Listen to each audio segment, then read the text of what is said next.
নমস্কার বন্ধুরা, আপনারা দেখছেন কেডিস গার্ডেন। কেডিস গার্ডেনে আপনাদের সকলকে স্বাগত। এই চ্যানেলে যারা নতুন ভিজিট করছেন তারা অবশ্যই চ্যানেলটিকে সাবস্ক্রাইব করে রাখবেন ভালো ভালো তথ্য পাওয়ার জন্য। তো আজকে আমি কিছু কাটিং সংগ্রহ করেছি, আর এই কাটিংগুলো থেকে আমি চারা তৈরি করব। তো সম্পূর্ণ ভিডিওটি দেখতে থাকুন, আর আমি চেষ্টা করব খুবই কম সময়ের মধ্যে আপনাদের সামনে ভালো কিছু তুলে ধরার। আর অবশ্যই নতুন বন্ধুরা চ্যানেলটি সাবস্ক্রাইব করে রাখুন এবং পাশে থাকা নোটিফিকেশান বেলটি ক্লিক করে অলে প্রেস করে রাখবেন, তাহলে সমস্ত আপডেট আপনাদের মোবাইলে নোটিফিকেশানের মাধ্যমে পৌঁছে যাবে। তো প্রথমে আমি নিয়ে নিয়েছি এই ধরনের বালি, যেটা কনস্ট্রাকশান যে বালি সেই বালি। আর এতে দেখতে পাচ্ছেন প্রচুর নোংরা, প্রচুর ময়লা। এই ময়লাগুলো আমরা ধুয়ে পরিষ্কার করে নেব 3 থেকে 4 বার। আর জলটা একদম ট্রান্সপারেন্ট হয়ে যাবে, যাতে উপর থেকে বালিটা দেখা যায়। এই কাজটা আপনাদের অবশ্যই করতে হবে। দেখুন জলটা একদম ট্রান্সপারেন্ট হয়ে গেছে এবং জলের নিচে আপনারা বালিটা স্পষ্ট দেখতে পাবেন। এই দেখুন। তো এইভাবে আমাদের বালিটাকে পরিষ্কার করে নিতে হবে এবং সমস্ত কাদা নোংরা যে জিনিসগুলি আছে বালির মধ্যে সেগুলি পরিষ্কার করে ফেলে দিতে হবে। আমি সার্ফ পাউডার নিয়ে নিচ্ছি সামান্য, আর হাতের সাহায্যে ভালো করে গুলিয়ে নেব আর বালিটাকে পরিষ্কার করে এই ফাঙ্গাস জলে ধুয়ে নেব। ধোয়া হয়ে গেছে। এবার আমি আরেকটি পাত্র নেব, আরেকটি পাত্র নিলাম। এই পাত্রের মধ্যেও সামান্য পরিমাণ সার্ফ পাউডার দিয়ে দেব এবং জলটাকে ভালো করে এইভাবে সার্ফ পাউডারের সাথে মিশিয়ে নেব।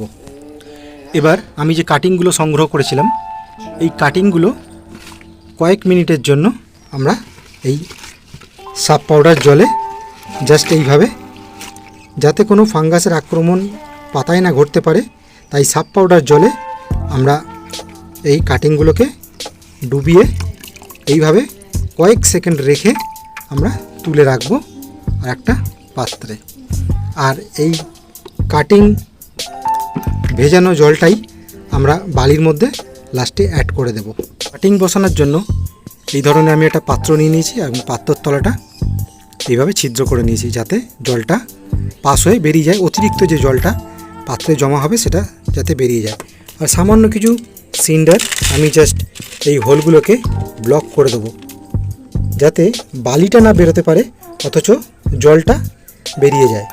আর এই যে সার্ফ পাউডার ধুয়ে রাখা বালিটা আমরা ছেঁকে নিয়ে এই পাত্রে দিয়ে দেব। পাত্রের মধ্যে বালি দেওয়া কমপ্লিট। এবার আমরা কাটিংগুলো সুন্দরভাবে কেটে নেব। তলার দিকের পাতাগুলো সামান্য কেটে দেবো, কারণ বেশি পাতা রাখলে গাছের এনার্জি নষ্ট হবে। এটি একটি রুট হরমোন, যা দ্রুত শিকড় আনতে খুব কার্যকরী। এটা যদি আপনাদের কাছে না থাকে তাহলে আপনারা অ্যালোভেরা জেলও ব্যবহার করতে পারেন। আর এটা খুবই কম দাম, দেখতে পাচ্ছেন 60 টাকা দাম। আপনারা অনায়াসে অনলাইনেও পেয়ে যাবেন বা লোকাল কোনো নার্সারিতেও পেয়ে যাবেন বা সারের দোকানে পেয়ে যাবেন।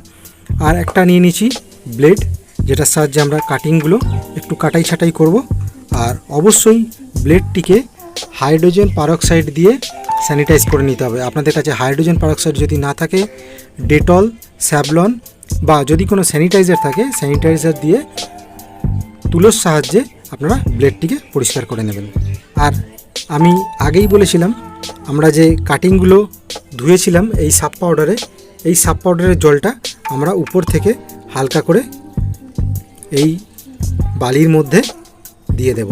সার্ফ পাউডারের জলটা বালির মধ্যে আস্তে আস্তে এই জলটা তলা দিয়ে পাস হয়ে বেরিয়ে যাবে, আর সমস্ত বালি জীবাণুমুক্ত হয়ে যাবে এবং ফাঙ্গাস মুক্ত হয়ে যাবে।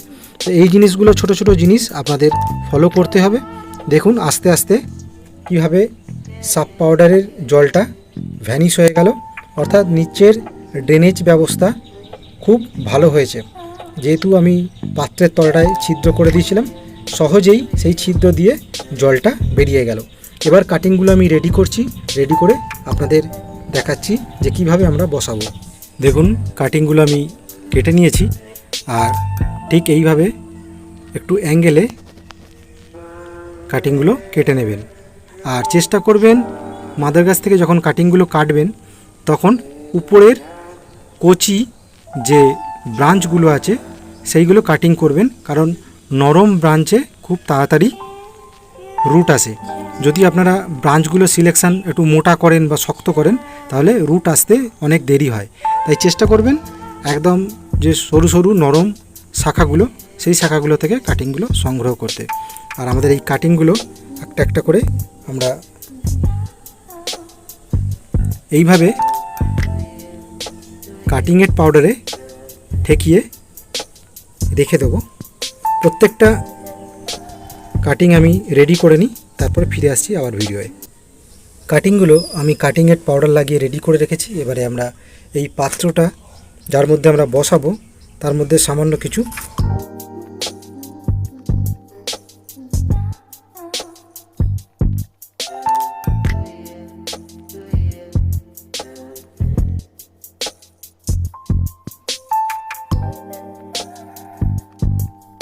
এইভাবে আমরা হোল করে নেব।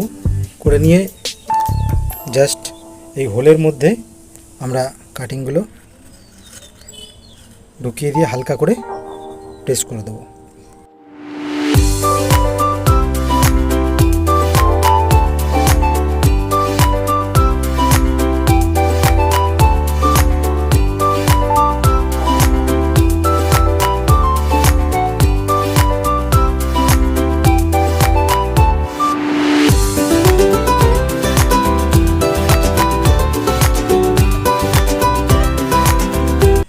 সমস্ত কাটিং আমরা বালিতে বসিয়ে দিয়েছি। এবারে এই কাটিংগুলো এই অবস্থায় আমাদের রেখে দিতে হবে এমন একটা জায়গায় যেখানে ডাইরেক্ট সানলাইট না পড়ে অথচ আলো পড়বে এবং বাতাস চলাচল করতে পারে, এমন একটা জায়গায় আমরা এই কাটিংগুলোকে রেখে দেব। আর এই কাটিংগুলো আমরা 12 দিন পর তুলে দেখব এতে শিকড় চলে এসেছে।